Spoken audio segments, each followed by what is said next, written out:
देवेंद्र देव सभेचा त्याग करून तुमच्या आश्रमापर्यंत येऊन उभा ठाकला, याच्या मुळाशी तसंच कारण ठरलं.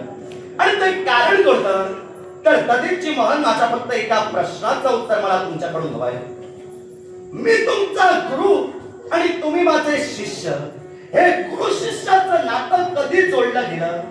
तर माझ्याजवळ असणारी मधुविद्या आणि प्रवर्ग विद्या, या दोन विद्या गुरु म्हणून मी तुम्हाला दान दिल्या.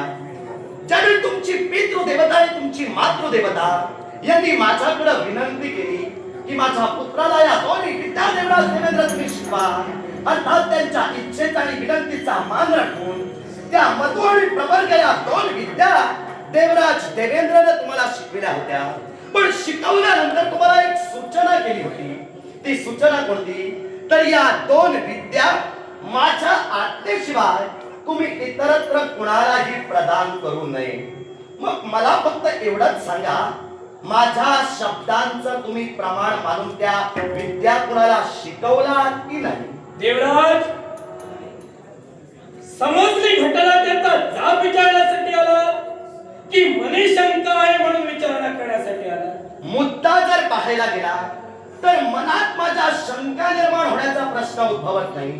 तुम्ही विद्या कुणाला शिकवलात हे मला माहित आहे, पण तुमच्या मुखातून ऐकण्याची जिज्ञासा निर्माण झाली म्हणून शंकाजनक प्रश्न जाब विचारण्याच्या उद्देशाने विचारला. मग देवराज, आम्ही मधुविद्या आणि प्रवर्ग विद्या आम्ही एका देवतेला प्रदान केली. म्हणजे ऐकलेली गोष्ट सत्य. सत्य.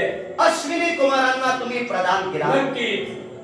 दस्त आणि नासत्य या अश्विनी कुमारांना तुम्ही मधु आणि प्रवर्ग विद्या शिकला.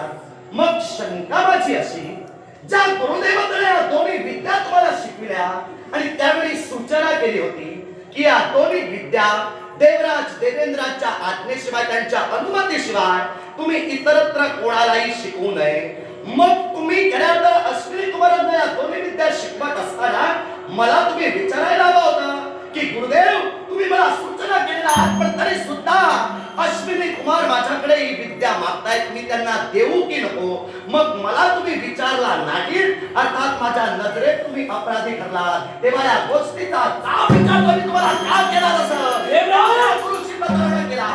अश्विनी कुमार दैवी तत्वातील कोणते घटक आहेत आणि दैवी तत्वात त्यांचं काय कार्य आहे? अश्विनी कुमार देवतांचे वैद्य आहे. मग देवतांचे जर का ते वैद्य आहे, मग देवतांची प्रकृती सांभाळणं ही जबाबदारी जर का अश्विनी कुमारांची आहे, मग अश्विनी कुमारांना आम्ही ती विद्या देऊन दैवी तत्वाच्या पारड्यात एक भरभक्कम वजनदार विद्या निर्माण केली आणि अश्विनी कुमारांना देऊन देवी तत्वासाठी एक पाऊल आम्ही सत्कार्यासाठी उचललं. हे आम्ही चुकीचे वागलो का? तुम्ही चुकीचे वागलात असं मी म्हटलेलं नाही, पण तुम्ही चुकलात कुठं? मी मुद्दा काय तुमच्या समोर उपस्थित केला? गुरुशी तुम्ही प्रतारणा केलात. तुमच्या गुरुने तुम्हाला सूचना केली होती की या दोन्ही विद्या माझ्या आज्ञेशिवाय तुम्ही कुणाला देऊ नये. तुम्ही जर मला सांगितलं असतात की गुरुदेव, तुम्ही मला सूचना केला होती या विद्या मी त्यांना देऊ का, मी तुम्हाला त्या म्हणून सांगितलं असतं. जर शिकविला असतात तर माझं दुमत नव्हतं. पण जिथं गुरुचे शब्द तुम्ही पाहिजे चुकलात. आता गुरुशी एका शिष्याला प्रतारणा केलेली आहे, अर्थात त्या शिष्याला या घटनेचा जाब विचारण्यासाठी आलोय. जाबच विचारण्यासाठी जर का तुम्ही आलात तर एक गोष्ट ध्यानी ठेवा, ज्यावेळी तुम्ही विद्या मला दिला त्यावेळी त्या विद्यांवर माझा अधिकार झाला. त्यानंतर माझ्या मनाचा प्रश्न आहे, त्या विद्या कुणाला द्याव्या आणि कुणाला न द्याव्या.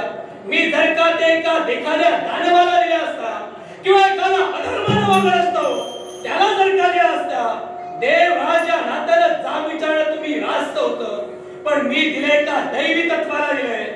ज्ञान हे संचयन करण्यासाठी नाही, तर ज्ञान हे विश्वाच्या ठिकाणी वाटण्यासाठी आहे. ज्ञान दिल्यानं ज्ञान वाढतं. मग जर का त्याला विद्या देऊन मी माझ्या ज्ञानात थोडी भर पडली, माझं काय चुकलं? चुकलं एकच, विद्या विनयेन शोभते. आणि त्या गुरुच्या चरणाशी आपण मस्तक ठेवतो आणि त्या गुरुकडून जी विद्या आपण मिळवतो त्या गुरुकडे सदैव शिष्याला विनय ठेवायला हवा.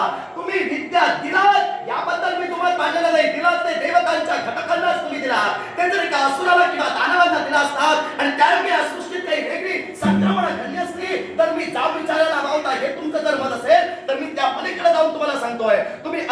शिष्यकुमारांना विद्या देऊन एका गुरुशी तुम्ही प्रतारणा केलात. तर ही विद्या तुम्हाला देत असताना मी ब्रह्मदेवांची अनुमती घेतली होती. तेव्हा ब्रह्मदेवांनी सुद्धा मला हेच सांगितलं होतं. तेव्हा तुम्हाला तुमच्या गुरुची आज्ञा घेणं, गुरुच्या कानावरी वार्ता घालणं शिष्य म्हणून इष्ट होतं. आता तुम्ही कधीच चुकलात हे माझं ठाम मत आहे.